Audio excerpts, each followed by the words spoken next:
Hey there, you are listening to the Traill Happy Box Hour, broadcasting through the facilities of Trent Radio at 92.7 CFFF FM in Peterborough, Ontario, Canada.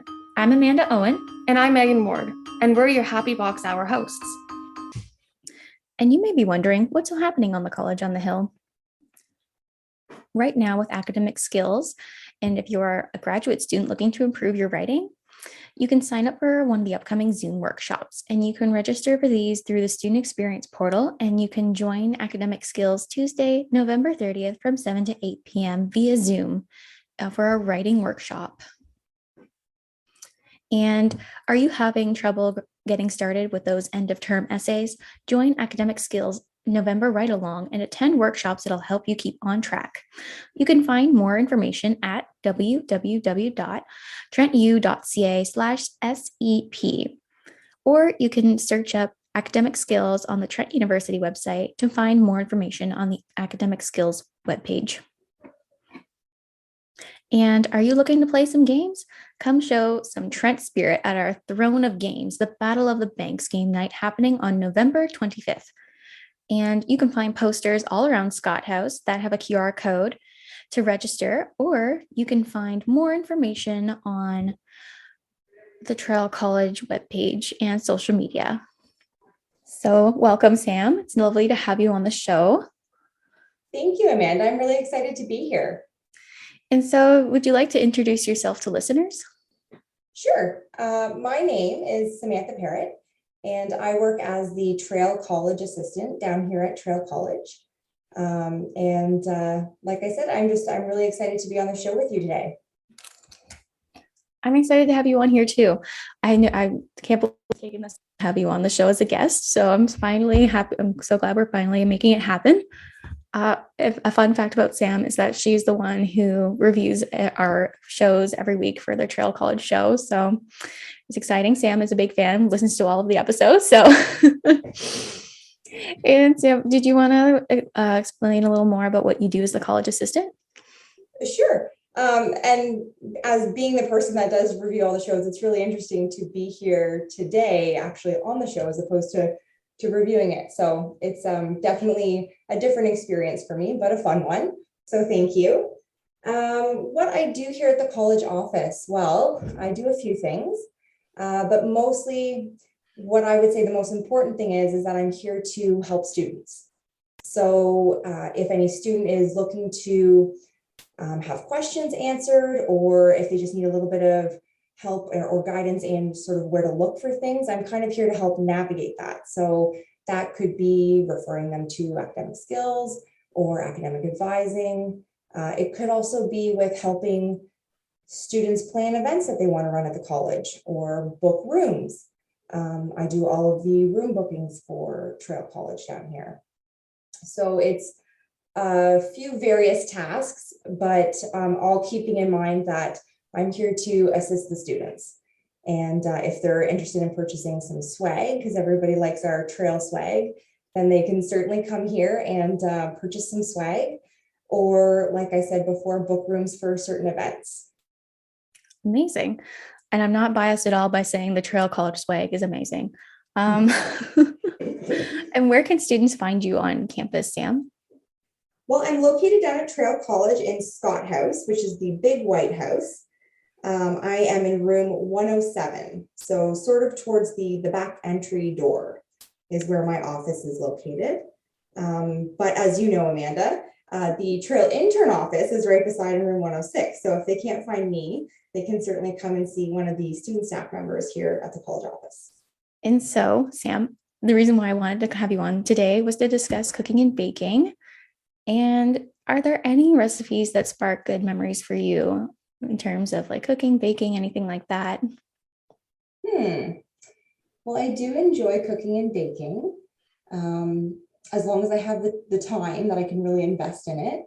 I'd have to say that I probably have like a seasonal favorite sort of for every season. So coming up is Christmas. And so one thing that I'm looking forward to doing is making some cookies that I always make at Christmas, which are those, I guess they've been called a few different things, chocolate macaroon cookies, or some people refer to them as like haystacks. as a kid, we refer to them as like reindeer poop. They have the coconuts and like the chocolate in there. So I really enjoy those. And the only time of year that I really make them is at Christmas. So they seem to be quite popular with my family. So it brings back a lot of nice family memories for me. Oh, that's lovely. Yeah, I think Christmas definitely does that for people, with all the cookies and like the traditions and celebrations with that, or like any other major holiday too. It's always nice to like make the same things every year and kind of like have those traditions. So that's really fun. I think I really enjoyed the reindeer poop reference there. That's really funny. And have you tried any new recipes lately that you would like to share with listeners? Any like fall, autumn, seasonal ones that you've tried? I do. I actually have kind of a new favorite. It's called Simply Perfect Pumpkin Muffins, and it's found on Pinterest, and it's by Seasons and Suppers. And what I really liked about this recipe, I was just coming across it as I was looking on Pinterest. And what I liked is that it could be done in a variety of ways. So it gave that nice, light, moist muffin feel, but then the top was really crispy. And you could keep it very plain. So it was like a plain pumpkin muffin for those people who like, pumpkin spice and that type of flavoring. Or you could add in walnuts to give it a bit of a different edge. The way personally that I like to do is I like to add in the chocolate chips. So it's a little bit sweeter. So I kind of like that recipe because I could make it sort of 3 different ways. And it seemed to work really well for my family. So that I'd have to say that is a favorite of mine for the fall. Ooh, lovely. I definitely do enjoy recipes that are more like versatile and you can kind of like mix it up and change it up every once in a while. Those are fun. I like those. And I will definitely have to try those at some point. Do you have a favorite, Amanda? Ooh, something I've tried lately. Well, I brought these into the college office like last week, but I brought in some butterscotch oatmeal cookies. They're Scotchies. So those are like oatmeal butterscotch chip cookies that were really fun to make. Something that's like a bit of a tradition in my family is that we always make butterscotch pie for like holidays and everything like that. Ooh, yum. Yeah. So that's something I wanted to try because I know my mom loves butterscotch. So made those and she definitely loved them. And it seemed like a really great recipe to make. It was a lot of fun. So yeah, I think that's something that I've tried recently. It's on the Quaker Oats website. You can find it. It's on Scotchies, very easy to make and really good. And I can attest that they are very good because Amanda did share her cookies with me last week and they were really, really tasty. I'll have to look up the recipe. I didn't realize where you got it. That's great. Mm-hmm. And so that wraps up our talk today, Sam. Thank you so much for coming on the show. It was lovely to have you, and I hope to have you on again soon. Thank you so much, Amanda. It was great to be here. My name is Amanda Owen, and I'm now going to pass it off to my co-host, Megan. Thanks, Amanda. If you're just joining us, you're listening to the Traill Happy Box Hour, broadcasting through the facilities of Trent Radio at 92.7 CFFF FM in Peterborough, Canada. My name is Megan Ward, and joining us today is Rachel. Rachel, can you take a minute to introduce yourself? Sure. So my name is Rachel Dervisher, and I'm a 4th-year candidate at Trent University in Dennis Murray's lab. 4th-year PhD candidate, I should say. And I have sort of taken a little bit of a weird, oh gosh, that was my cat. The joys of doing Zoom interviews. Yes, I've kind of taken a weird path to get here in terms of I did my undergraduate degree in wildlife biology, but did a sort of senior honors thesis on monarch butterflies, and then went on to do a degree, master's degree in ecology on Canada jays. And then I ended up in Mauritius, which is an island nation, sort of east of Madagascar, where I did sort of an independent project on skinks. And then while I was there, I was looking for further opportunities and then ended up coming back to Ontario to Trent University to study Canada lynx. So I've had kind of an interesting sort of, I suppose, wobbly journey to get me to where I am today. That's awesome. You've kind of touched on like all different taxa you can study. Yeah, exactly. So can you give us an overview of the research you're currently doing with the lynx? Sure. So basically what I'm doing is I'm studying the behavioral ecology of Canada lynx in the Kluane region of the Yukon. And in that region, the lynx and hare populations have been tracked through several population cycles. So I'm not sure if you're familiar with population cycles or if your audience is, but basically the populations of both lynx and snowshoe hare in the Yukon undergo these cycles where the abundance of the lynx goes from low to very high and back down to low again over a period of about 8 to 10 years. And this sort of mirrors the cycle of the snowshoe hare, which also will go from quite low, as in, like less than almost 0 hares per hectare, all the way up to kind of 5 hares per hectare, and then back down over around the same period. And basically, what I'm trying to figure out is how lynx are responding to these different changes that are happening in their environment, specifically this huge decline in their primary prey, which is the snowshoe hare. So I'm sort of investigating how both how hares might change their habitat use as hare densities decline, but also how lynx are changing their behaviors. And so my biggest step so far that I've done is that we've confirmed that we're able to use these GPS collars and accelerometers, which measure activity patterns, kind of like a Fitbit, as well as audio recorders to track when and where lynx are killing snowshoe hares. And as far as we know, we're like the first to actually accurately do this for lynx or for a predator that consumes small prey. So with larger prey animals like wolves, for example, they'll spend a lot, for larger predators like wolves that eat larger prey, like something like a moose or a caribou, they'll spend a long time at the kill site. And so you can use just GPS clusters to estimate where kill sites are.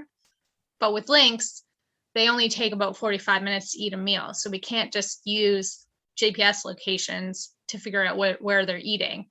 And so that's been a huge hurdle and one that we've sort of overcome, and which is allowing me to, figure out how these lynx are changing their behavior as snowshoe hare populations decline. Wow. Okay, so how do you predict that there may be a decline in the lynx? Is it because their prey is declining? Is it because their habitat is changing? Is it kind of just like luck that there is this cyclical pattern? Or are there signs that you guys are able to see that tells you that there's going to be a change in population? Yeah, so like I said, we've been studying in this particular, this Kluane region of the Yukon for about 40 years. And so basically we've been like the principal investigators on this project have been tracking the cycles of both lynx and hare throughout that time.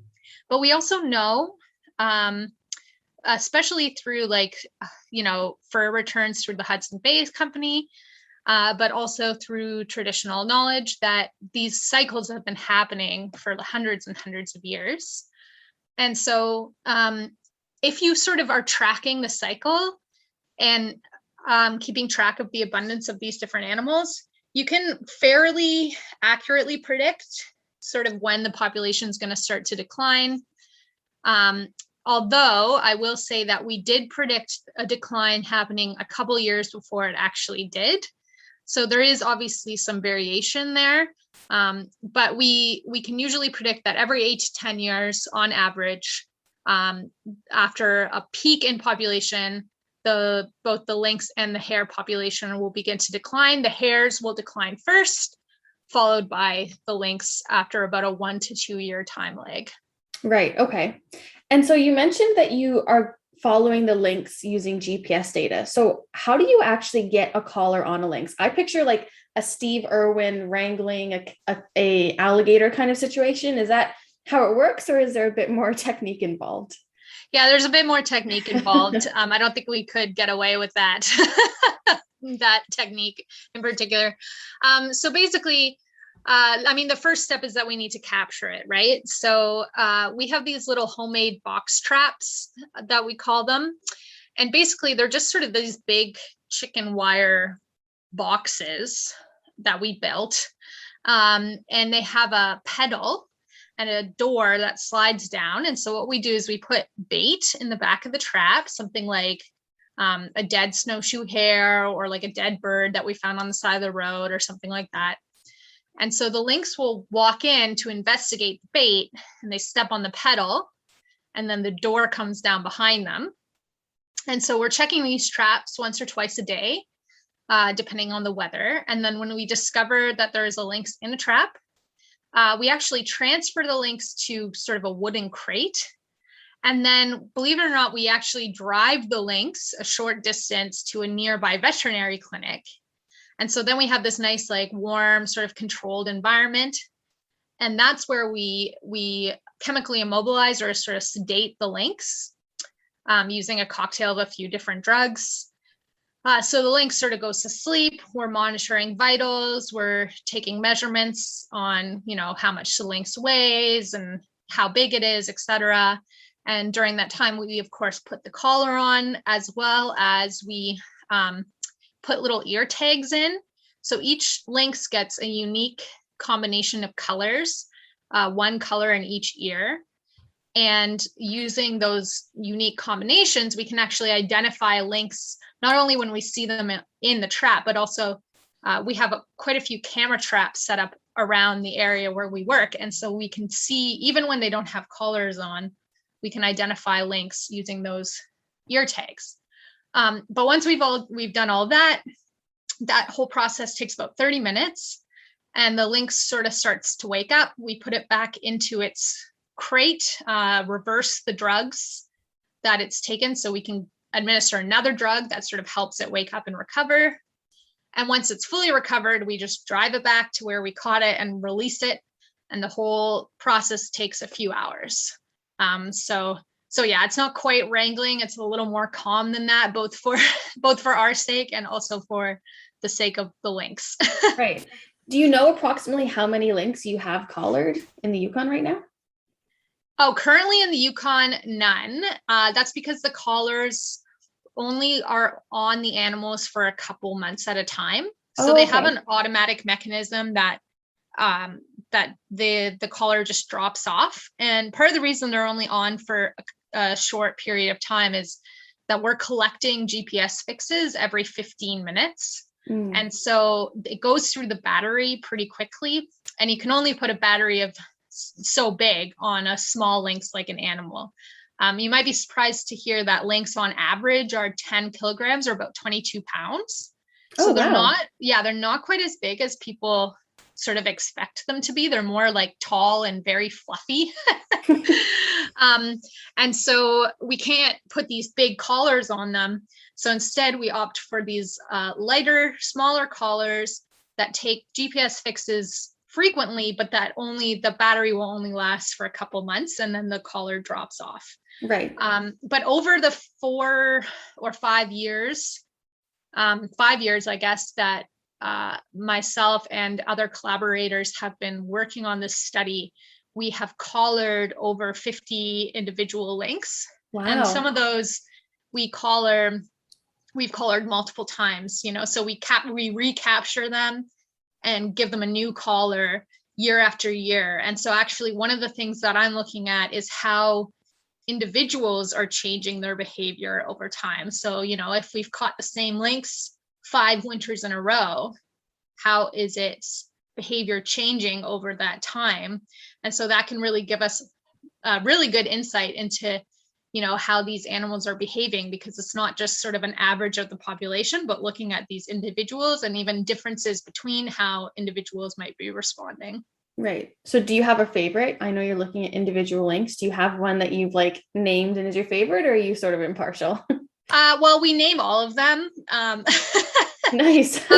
both like for, I guess scientific purposes, it's easier to keep track of a name than it is like F03, like right. F05. Like it's easier to be like, oh, that lynx's name is Lucille, and then you just remember exactly who it is.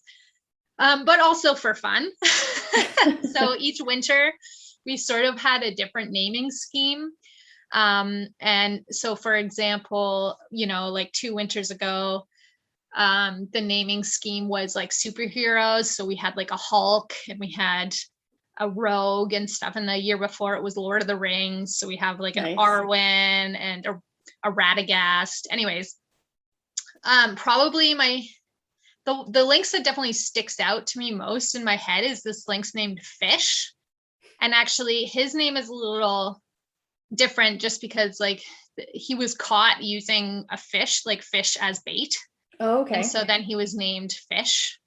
But he's been captured every winter for 5 winters. Wow. And he was an adult when he was first captured. So he's getting up there in age. And one of the things that makes him memorable is not only that we catch him every winter, usually multiple times per winter, but that he's actually figured out how to get out of the traps. So we have like camera traps set up at the traps so we can see like who's coming to the traps and how they're behaving around them. And we can see from the camera traps that this particular lynx kind of figured out how to get into the trap and then eat the bait and then just get back out of the trap. So it was a bit tricky. We had to sort of adjust our traps a little bit because what he was doing was he was sticking his paw sort of into the door and lifting it and getting his head under and getting through that way. So we sort of had to start putting like a piece of plywood or something over the door so that he couldn't get his paw in between the like metal bars that were on the door. Right. So he's just anyway, there for free food. he definitely sticks out. He sticks out because he's figured some stuff out. And I guess he's just been in traps enough now that he knows how it works. Right. That's awesome. So why is it so important to study sort of predatory behavior in lynx and I guess like their prey, the snowshoe hares as well? Yeah, well, there's sort of 2 different answers to that question. So the first just being that, like as a scientist, one of my motivations is just pure curiosity, right? Like it's important to be curious about how the world works, including things like animal behavior and how it might be flexible and how animals are changing their behavior over time as their environment changes. But of course, on a more applied conservation note, we know that regions like these northern regions are changing rapidly due to climate change. And so without a sort of mechanistic understanding of how these lynx are responding to changing prey densities, it's going to be very difficult to predict how lynx populations, as well as other northern boreal populations of animals in general, will be able to sort of adapt to changes in the coming decades. And so, like, I guess in other words, like our understanding of these drivers of behaviors and population cycles and animal movement and all these things is essential if we're going to sort of predict and mitigate the effects of global landscape changes such as climate change, as well as habitat fragmentation on these population dynamics in northern ecosystems. Right. And even from what you have said, we see a decline in the snowshoe hares and then a year or 2 later, a decline in the lynx. So it's so obvious that one taxa or one species can impact a bunch of different species around it. And then when you bring climate change and habitat loss into all of that, it's definitely important to understand before it happens, what could happen instead of trying to mitigate a huge population loss when it's already gone. Yeah, and I mean, when it comes to the snowshoe hare lynx system, the snowshoe hare is sort of considered a keystone species in that a lot of different species beyond the lynx rely heavily on snowshoe hares. So in our system in Kewaunee, for example, not only do lynx cycle with the snowshoe hare, but so do coyotes. We know that great horned owl also rely heavily on snowshoe hare as a prey source. And so yeah, it is sort of important to understand how these populations, how changes in these populations might influence, other species in the ecosystem. But the fact is that this has been happening for so long. It's not as if, this decline is a recent thing that we need to be worried about. These populations have evolved to withstand these huge changes in population density, like they've evolved to bounce back, so to speak. So it's not so much a concern that, for example, the snowshoe hare is going to go extinct, but there might be changes in the cycle. And it's sort of important to understand how the cycle works on a really mechanistic level. If we're going to sort of predict how it might change in the future, because we do know that there is some evidence that some cycles and other systems might be changing as a consequence of climate change. And so, just understanding why and how and if that might happen is pretty important. Right, of course. So it sounds like you've had like a ton of work. You've said you've spent 4 or 5 years already on this project. So what's been the best part of your PhD so far? Oh gosh, definitely the field work. I think most biologists who do field work would answer that question with I think so. I mean, I love spending time in the Yukon. And I mean, most people sort of question my sanity when I tell them that I spend each winter doing field work in the Yukon, like totally off grid, 3 hours away from the nearest city, no cell service, no like heating except for wood stoves, no running water. Right. Sounds like a lot. Yeah. But despite all these things, I find, I mean, first of all, I love living off grid. So there's that. But in general, the field work is one of the more rewarding aspects of my work. So not only do I, enjoy spending time outside, but being in the field and observing these patterns in real time sort of really helps to cement the concepts that I'm studying. Like when you're actually out in the field and you see how, for example, the number of snowshoe hare tracks is changing over time, and you are counting snowshoe hare tracks and you're actually seeing that change. Right. And you're seeing where those hare tracks are in the landscape, or, where the links are moving. It really sort of helps to, cement those different concepts. But also I love the winter. So, I have it's not so bad for you. Yeah, snowshoeing around all day. I'd much rather spend the winter outside than sort of sitting at a desk, which is what I spent last winter doing. But, Right. I have to finish my PhD sometime. So, can't spend the rest of your life in the Yukon just yet. No. So I just have one last question for you. If people are interested or want to learn more, where can they look?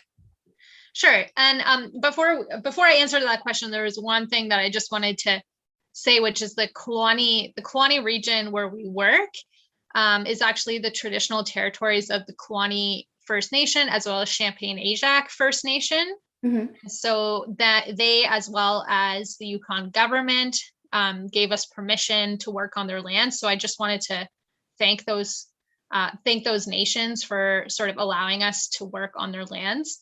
But if you want to learn more, first of all, you can check out my supervisor's website. So my supervisor is Dennis Murray at Trent University, and his website is www.dennismurray.ca. You can also check out some of the ongoing work done in Kluane by searching out papers by Charles Krebs at University of British Columbia or Stan Booten at University of Alberta, because they're heavily involved in that work as well.